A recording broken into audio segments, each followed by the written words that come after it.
3, 2, 1. Hi, this is William Ramsey. Welcome to William Ramsey Investigates. On tonight's show, I have a very special guest that comes to us from the UK. His name is Chris Spivey. He's the proprietor of www.chrisspivey.org, spelled CHRISSPIVEY.org. He has just published a book last month. The title of the book is The Filthy Rich. It's available on Amazon, on Kindle. I highly recommend the book. I just finished it yesterday. It's a very aptly titled book talking about mainly the kind of political elite in the UK, and we're going to get into that. He's also published a number of other books, some on similar subjects. Some are fiction, some are nonfiction. One of that looks interesting to me is Meghan Markle Uncovered. Another is Monsters, Inc. or Monsters in the Palace. Another title is The Conspiracy Files. And there are a few fictional books, but never mind the Sex Pistols, Here's the Bollocks, and The Great Cock and Bull Swindle. So, Chris Spivey, are you there? I am, Bill, yes. Thank you for having me. Awesome. Well, thanks for agreeing to the interview. Congratulations on the book. For people who don't know your background, I know that I've read some of your articles over the last decade. You definitely have covered a bunch of interesting topics. So for people who don't know of your background, can you talk a little bit about yourself and then kind of lead up to the publication of the book, The Filthy Rich, please? Yeah, I mean, I'm not from an academic background, Bill. I used to be in the building trade. I had my own building company. But without going into too much detail, I had to take on my baby daughter when she was 6 months old, so I had to close that down. And I've been tattooing at that stage for a number of years. So tattooing, the hours of tattooing suited me a lot better with my baby daughter to look after. So I became a tattooist for 18 years. And then one time I saw this the Southern Independent newspaper, the biggest independent newspaper in Southern Ireland, and they were asking for contributors. So I wrote in. I've always done quite a bit of writing, and they said, write a 1,000-word article on something current. So I wrote about the London riots, the 2011 London riots, and they said, yeah, welcome aboard.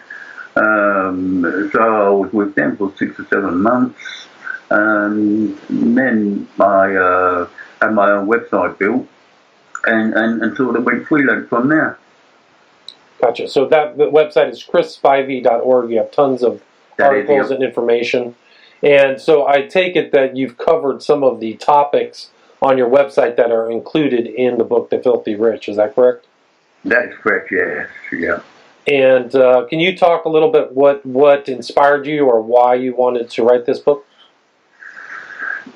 Well, like you say, a lot of it's covered on my website over the years, and it's just an accumulation of them works, Bill, right up to sort of present, from 2012 to 2020, or late 2019. Just about stuff that I've read about, And, I mean, you kind of go into all these famous people.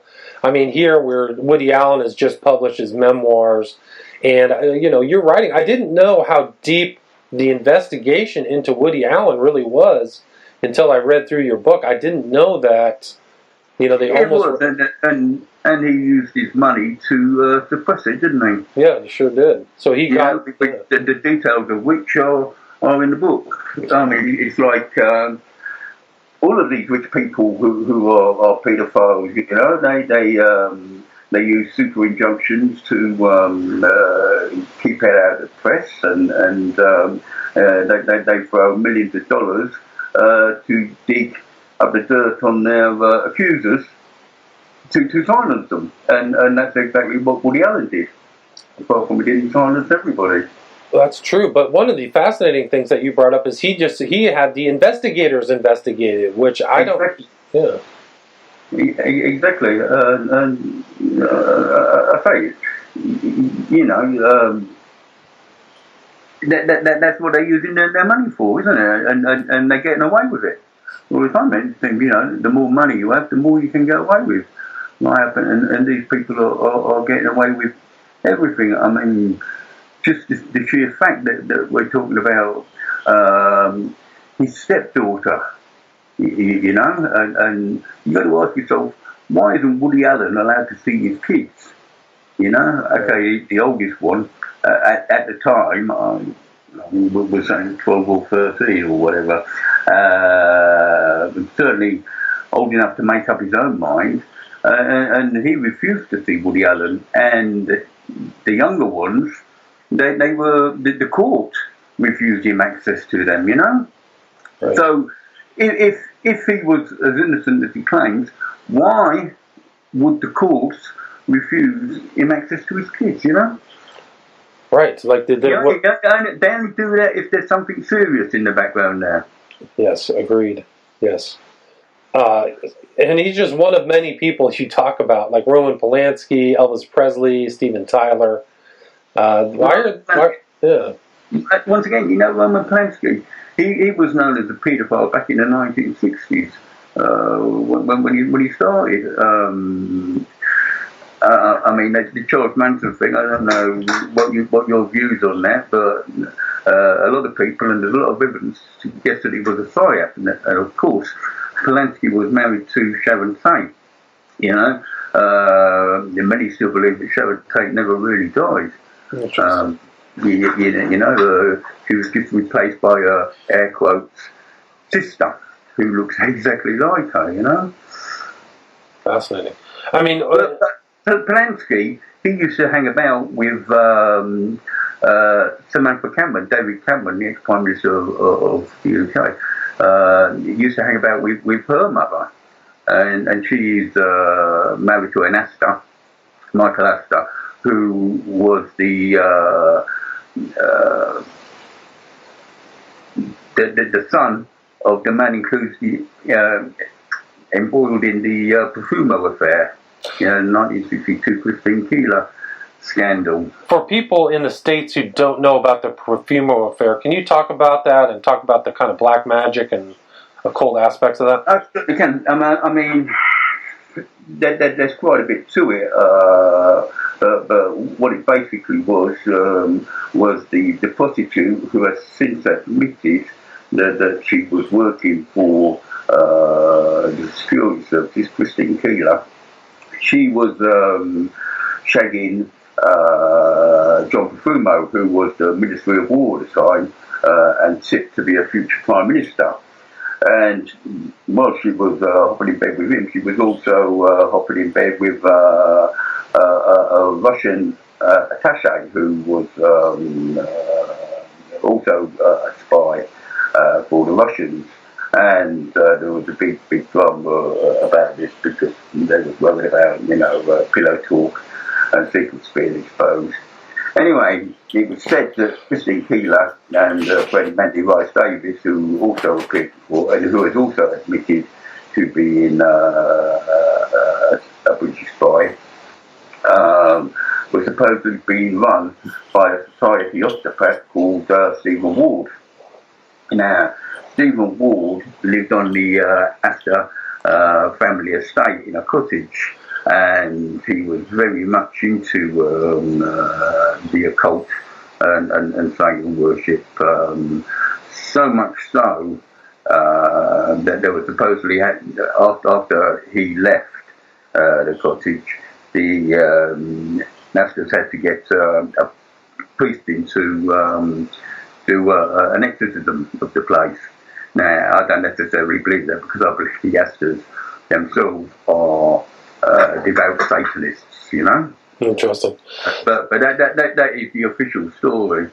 And that's the Profumo affair. It brought down just about brought down the British government, Conservative Party at the time. And they never recovered the next election. They lost, and Labour got in. Right, and Profumo himself was part of this strange group of filthy rich people that meet called the Bullingdon Boys Diners Club. Can you talk a little bit about that? Yeah, that's a very exclusive club that you have to be asked to be joined, and it's only open to scholars at Eton. David Cameron was also one. In fact, more or less everybody who was ever in the government was a Bullingdon boy at one time or other. And they're basically just a bunch of posh thugs, really. The initiation is you burn a £50 note in front of a homeless person and whatnot, and go to dinner and smash the restaurants up, and also their filthy parents pay for all the damage and whatnot. Right, and I mean, the one of the barriers to entry is you have to spend a significant amount of money to just get a proper attire, right? Oh, there was thousands of pounds worth just for the coat alone, which is a long tail coat, like they used to wear in the early 1900s. Yeah, I don't think it's by invite only. It's the same sort of thing as Skull and Bones over there. Gotcha. Over in your neck of the woods. Right, but they meet and they have all kinds of weird stuff, but generally it's like a drinking club, but they know they're going to destroy stuff, and they have like funds already set aside to pay off their kind of breaking of all these restaurants, right?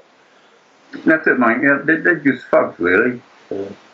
And Boris Johnson was a member, who is currently the Prime Minister. John Perfumo, and there was the Boris Johnson's on caught on tape giving a fellow called Darius Guppy. Now Darius Guppy had spent time in prison for he tried to commit a fraud over in New York, as it happens, which involved stealing a lot of jewellery. He had a lot of jewellery delivered to a hotel they were staying in. Don't forget, we're talking about very rich people here. Guppy family, that's where the Guppy fish comes from. They were fish breeders. And he had a load of jewellery delivered to his hotel room, and then tried to make out that they'd been robbed. And of course they hadn't been, and he got 5 years prison for that. Now, he was the best man, Earl Spencer, Princess Diana's brother's wedding. And they also had a fisticuff fight because Guppy tried to seduce, Earl Spencer tried to seduce Guppy's wife while he was in prison. But nevertheless, Darius Guppy was a good friend of Boris Johnson, who, as he said, is current Prime Minister of England over here. And Guppy asked him to get the name and address of a reporter who'd been bad-mouthing him in the press, so as he could have him beaten up. Now, Boris Johnson wasn't worried about being asked for the name and address. He was worried about being found out. But yeah, he gave it to him. So that's the kind of man that we have as Prime Minister. Someone who's prepared to give the name and address for someone so they can go and buy his arms.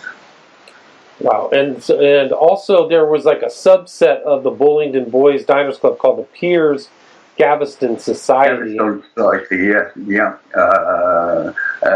Now, this is the kinky wing of it, because they're in the kinky sex and orgies and whatnot.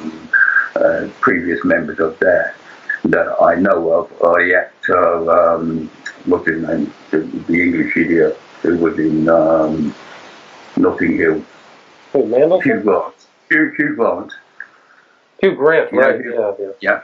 You know him? Yes, he was a member, as was Ed Balls, who was high up in the British government until he lost his seat. He's married to a top government minister at the moment. Bismarck, I forget his first name. Godfrey von Bismarck. Yeah, he was a member. He was a heroin addict and supposedly HIV positive as well. He was a member. A lot of people died of drugs. Right. When you're rich, it doesn't matter. It doesn't seem to matter. You can get away with anything. Yeah, I mean, you read through the book, it's just like every next person or every third person died of a drug overdose or something like that. And it was Gottfried von Bismarck was related to the German von Bismarck family. That's it. Yeah. But one of the names that popped up in that chapter of your book was Mandelson, because I didn't know much about him, but I knew of him through researching. There's a picture of him and Jeffrey Epstein in the Caribbean. Can you talk a little bit about Mandelson? Yeah. He also appears in the final chapter of The Filthy Rich.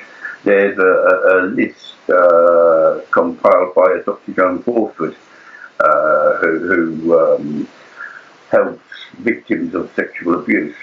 And on that list, Peter Mandelson's name appears on that, and he's accused of murdering a 17-year-old boy after torturing him. Mandelson, what can you say about him? He's been drummed out of the government at least twice and allowed back in for wrongdoing. Homosexual, paedophile as well. Sue me if I'm lying. And good friends with the Rothschilds. In fact, he's a Rothschild's puppet, as well most of them, of course. And yeah. Right. I mean, you claim. Well, you claim that he was a member of the Order of Nine Angles and something called the Alpha Lodge. I've never heard of the Alpha Lodge, but he's into black magic, right? They all are. You know yourself, Bill. I mean, you do audio call. I don't need to tell you. You don't get nowhere unless you're a member of the Satan Occult Club. You know. Right. Yes. You have to be, and they all are. When you talk about the occult, especially among heavy metal music fans, you know, they sort of embrace it, but they don't understand the real evil implications of real satanic occult, you know? Right, I agree. Yeah, I mean, it's interesting. You put in a little quote from the Book of the Law, Aleister Crowley's book, and, you know, there it is. Kings shall be kings of the earth forever, and the slave shall serve. That's right. Well, Aleister Crowley was the manager of the founder of the real occult, really, wasn't he? I think so. I think evil man, same MO, paedophile. Yes. You know, yes. They all are, yes. And of course, being a paedophile in these circles, as you will know, it's not so much about their love of raping children. It's all about power and control and whatnot, you know. I agree. What is the Alpha Lodge? I'm not familiar with that. I don't know. What page is that on, mate? Do you know? It was chapter 6. You were talked about Mandelson being part of the Order of Nine Angles. You talked about neo-feudalism and debt enslavement. That's like your standard satanic political approaches, particularly Crowley too. But you talked about James Rusbridger and the connection between Mandelson and Dominic Strauss-Kahn. Do you remember that part of it? I don't know. No, I'm just having to flip through here now. That's all right. I mean, you guys have had some real other pedophiles that were high up in political power, and they got away with it. Leon Britton and Greville Janner. Yeah, you know, they said that Greville Janner, when he was first accused back in the 90s, and then miraculously cleared, he got a standing ovation in the House of Commons. You know, that he sort of beaten his rap, and then 20 years or so later, it turns out that it was all true what they were saying about him. But he couldn't go to court because of his age, and he had dementia and whatnot. But that doesn't seem to matter if you're a Nazi war criminal, of course. But when you're a politician, you know, it gets you off scot-free. And then, of course, before anything else came about it, he died, as did Leon Britton. You know? So a lot of those guys, and you've had the BBC pedophile scandal. It's just almost all of these people are faking their death or pedophiles. It's just grotesque. It's crazy. Yeah, well, over here, they said the BBC stands for the Buggering Boys Club, man. Yeah, you had Jimmy Savile, Right? Who was very good friends with well, originally he was introduced to Prince Philip by Lord Louis Mountbatten. Mountbatten brought Prince Philip up, him and his father, George Mountbatten. They were prolific predatory paedophiles, you know. But he introduced Jimmy Savile to Prince Philip, and in turn, Prince Philip introduced him to Prince Charles. Now, right. Yeah, what our royal family could possibly have in common with a flamboyant, bleached blonde, long-haired disc jockey is anybody's guess, but there you go. Yeah, I mean, apparently Savile had a free pass just to walk right into the palace, right? No questions asked. And they reckon that he was shagging dead bodies. He had the keys to Broadmoor Mental Hospital, which is the highest, most secure medical facility in England, which all the high-profile murderers who have been deemed insane are sent to. He had the keys there, and then he had his own room at St James's Hospital in Leeds, where he was masquerading as a porter, wherever he was shagging dead bodies and whatnot, you know. No, it's incredible. And he was at Thatcher's. I think you wrote he was at Margaret Thatcher's Christmas party for 11 years in a row. He stayed over the New Year with Margaret Thatcher for 11 years in a row.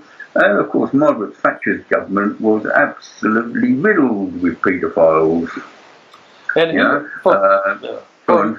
well, for the American audience, who was Derek Lord?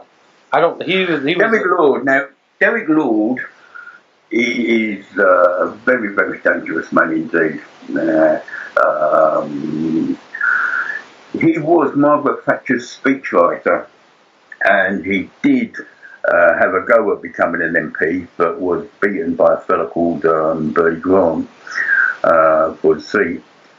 He's also very good friends with David Cameron, ex-Prime Minister, so much so that he even went to his wedding. And now people are distancing themselves from him because he's been named a number of times as a dangerous paedophile. He's a black man who speaks very, very posh, and at the time, the Conservative Party was very racist at the time that he was working for Margaret Thatcher in the mid-80s to the mid-90s. They embraced this well-spoken black homosexual fella with open arms, you know. And there are reports of him putting boys in hospital, having buggered them, with internal injuries and whatnot.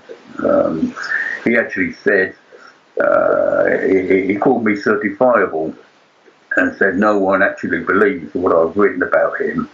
But unfortunately for him, a lot of people did believe exactly what I've written about him, and he fled to South Africa for a number of months.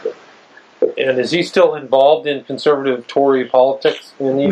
No, blimey, no, they won't touch him with a barge pole. I mean, all references to him on pages, Wikipedia pages like David Cameron's and that, all references have been erased because no one wants to be associated by him now. He was writing for a British newspaper, and I actually wrote to them, sending them my evidence, saying, this is the man you got writing for. I believe he no longer writes for them. And certainly in South Africa he was involved in a leisure company. And a journalist friend of mine got in contact with them, a South African journalist friend of mine, got in contact with them, once again passing that evidence on, and he was removed from the board of directors. Remarkable. Why do you think that these pedophiles have gotten away with this injustice for that long there? And these are operations that involved a lot of boys' homes and vulnerable children. How do you think this just went on? Can you talk a little bit about that? Yeah, they get away with it because they're all there at the very top, and this includes the police. The top policemen, they're all into this satanic worship and whatnot, and things are covered up. Leon Burton, take it. I was contacted by a journalist who worked for the Sun in the 1980s, who told me that Leon Burton had been arrested for raping a boy. Had been arrested for raping a boy. And while he was still at the police station, the security services came in and ordered his release. Wow. Yeah. So they're all, and you had these operations that were like pedo operations, Operation Or, Operation Avalanche. Which started in America. Now, names of those arrested under Operation Or were all given to or supposedly all given to the British police. By the American investigation. I can't remember what the American investigation was called, but it brought up all these names, and Tony Blair, who was then the Prime Minister, supposedly issued a D-notice to stop the press from reporting on the big names who were caught up, although some got out. I mean, Pete Townsend was supposedly caught up in Operation War. Another one, he got away with it. He said he was researching for a book by going on these paedophile, painting up on these paedophile sites. He was researching his book. Well, Pete, where's that book? Did you get bored with writing it or what? Yeah, that was the guy from The Who, right? That's the Who, yeah, who's the founding member. Founding member. And of course, the Who are mentioned in my book, The Filthy Rich, with Pete Lambert, who was their manager, another paedophile, So Pete Lambert, and then his mom or his dad. Pete Townsend, or Pete Lambert. Right, so Constant Lambert was friends of Aleister Crowley, though, right? I think you wrote that. That's right, yeah, that was his father, yeah. What's the Fitzrovian Circle? I don't know what that means. I don't know, mate. Is that in a reference that I've quoted from? Not written about by myself. Say that again? I didn't understand that. Well, was that... In the book, there's a lot of source references, because a lot of people will obviously turn around and say, well, anybody can say anything about anybody, especially if they're dead. So I use source references to back up all my claims. Source references. It might have been caught up in a source reference sort of used to show where I got the information from. And you talked about David Litvinoff, and I'd heard his name when I was researching Donald Campbell. Why is David Litvinoff an important figure to understand? Again, that's the spy, isn't it? David Litvinoff was like the guy, I think he was like a hoodlum, right? He was like a London underground guy? Involved with the craze and whatnot. Yeah, I think you'll find that comes from the article that I added to, which was written by somebody else. Oh, I see. Gotcha. And because it's interesting too, because that's like another tie to Crowley was Donald Campbell and Anthony Stokes. I think it's in that chapter, Death of a Whistleblower. Gotcha. And I mean, I didn't know that the crates trends are all over the place, blackmailing people, and they are a very important underground criminals there that were also both pedophiles, right? They were both pedophiles, yeah. Supplying to the rich and famous, and then using them to using that information and filming that they had on them to blackmail people like Lord Boothby and Tom Dryburgh. Right. And so they're all having these parties together. The Tom Dryburgh is Labour, Boothby is Tory. And they're all trolling for little kids. Yeah. Having voice between themselves, yeah. Yeah, it's incredible. And I covered those two characters in my book, Children of the Beast. Because Dryburgh, for people who don't know, was supposed to be, at one point, Crowley's heir. So he was supposed to carry on the great work for Crowley. And there's kind of a vignette of Dryburgh going to, after Crowley died in 1947, Dryburgh went to the executor, a literary executor for Crowley named Simons, and took his oath. He had a written oath to do the work of the Great Beast, and he took it and burned it. So he went back and made sure that wasn't left for history. But Simons recollects that in one of his books. But yeah, so Dryburgh was always kind of, like many of the people who admired Crowley, secretly in contact and secretly writing things about them. But Dryburgh is an interesting character. I mean, what's your impression about Dryburgh as somebody from the UK? Well, he's typical politician, mate. I say back then they was blackmailed into doing one of the people who really call the shots, the people behind the curtain. And nowadays they're manoeuvred into position because of who they are and what they do. And there's no doubt, it's just a matter of public record now that Tom Dryburgh was a predatory paedophile, as was his folk friend Robert Boothby, who was very close to Winston Churchill. Now, Winston Churchill is now being accused of being a paedophile as well. And this is how far back he goes, Boo. He goes all the way back. Because, as you know, the government figures, they're just puppets. They're not, they have no real power. They just do the will of, the families like the Rothschild and whatnot, who wield the real power in the world. Well, it's interesting here. We had the fourth in line the third in line to the presidency here. Denny Hastert was a convicted pedophile, went to jail. So he was really far up in the government under Bush, but got caught making payoffs or trying to structure payoffs. And so I don't think it's something specific to the UK for sure, but you've had some people. It's worldwide, mate. It's world. All first countries.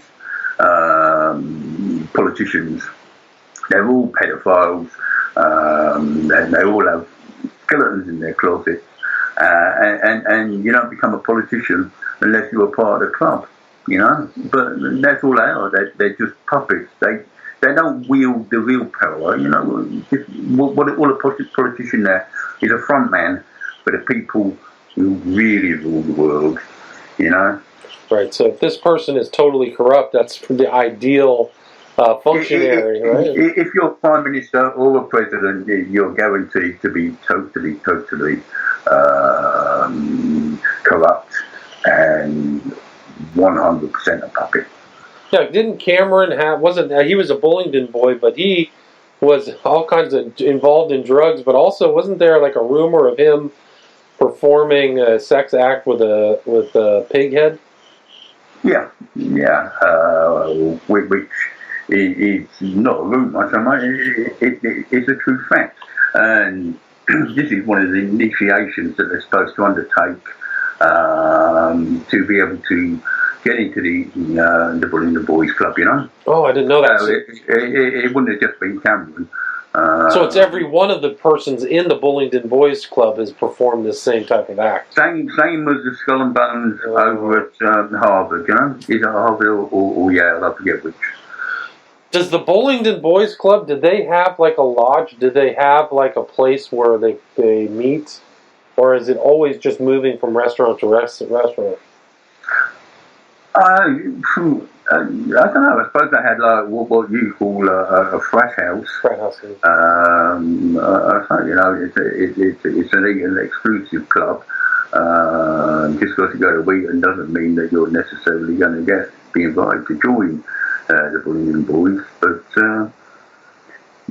do you know the size of the membership at any given time? Is it like 200 or 300 people? I have no idea, but in the Filthy Rich, and there's at least a page and a half of famous names that have been members. Right. Yeah. I mean, it's a long list. Yeah. It includes kings and right. Yeah, prominent politicians and whatnot. It's remarkable, and those guys. That's how they all bind themselves, is by the secret agreements and secret things that they know about each other. So they're all blackmailing each other, probably, because they know what they've done. All the blackmail to sort of do the bidding of their masters, you know. We should say includes over here the Rothschild family, as it does over in America, you know, and France, of course. There's a Rothschild pulling the strings of all of them. In fact, right. Many members of the royal family do in fact look like Rothschild, you know, more like Rothschilds the Windsors. Interesting. Well, the guy that's there now, the head of France, literally worked for a Rothschild bank. Emmanuel Macron was an investment banker for a Rothschild bank. Yeah, same as what's his face who gets carried around here. I'm terrible with names for long. Honestly, I should know. Nigel Farage. Oh, really? He's got Rothschild. He was a Rothschild banker. Oh, I didn't know that. I'm not surprised. I'm not surprised to hear that at all. Wow. So we're at about 40 minutes. Is there anything else that you would like to add? Anything that I missed, or? It's like I say, Bill. You know, I could talk for hours and hours, and have done on this subject. You know, it all depends how far you're talking about David Cameron. Now, David Cameron's first child, who was severely disabled, supposedly died. In the book, the details of his death are in the book, and it's speculated by some that he killed him. Now, you look at how many politicians, their firstborn, have died, and it's well above what would be, you know, classed as a national average. You know, same with actors. You know, the amount of actors whose firstborn child has died. Now, it's said that to really be in with the satanic occult, you have to kill your firstborn, or your firstborn has to die. You know, wow. And you look at the huge list of politicians and actors whose firstborn have died, and you've got to wonder whether there's really something in there. Yeah, it's pretty disturbing. I mean, your book is properly titled "The Filthy Rich" because it's just so much filth. These are all names at the top of British society. British political society. I name names. I don't. You know, let's not. I'm not being around the bush here. People can come and sue me if they like, but it's all backed up by you know, sources where I get the information from. You know, I don't just pluck these names out of the top of my head and say, oh yeah, he's a paedophile, he's a paedophile. And it's all backed up with evidence, you know. Yeah. And you read the book, and it really does make for harrowing reading, especially in my opinion, the last chapter, which I say is a name of satanic sexual child abusers who was piled by Dr. John Crawford. And it's the same names that appear time and time again. And you're looking at, you know, household names on that list. Gotcha. Okay, so the book again, the title is The Filthy Rich by Chris Spivey, published in February. It's published by Christopher D. Spivey. Christopher D. Spivey, right? So there's a few Chris Spiveys. Search bar, yeah. Right. Christopher D. Spivey. Okay, and then your website is www.chrisspivey.org, CHRISSPIVEY.org. There's a lot of articles and material there. Yeah, there's articles on their I don't know how to blow my own trumpet, but they will blow your mind. Yeah, sounds good. So people go check out that website. Again, the book again is Filthy Rich by Chris Spivey. Mr. Spivey, thank you very much. Thank you, Bill.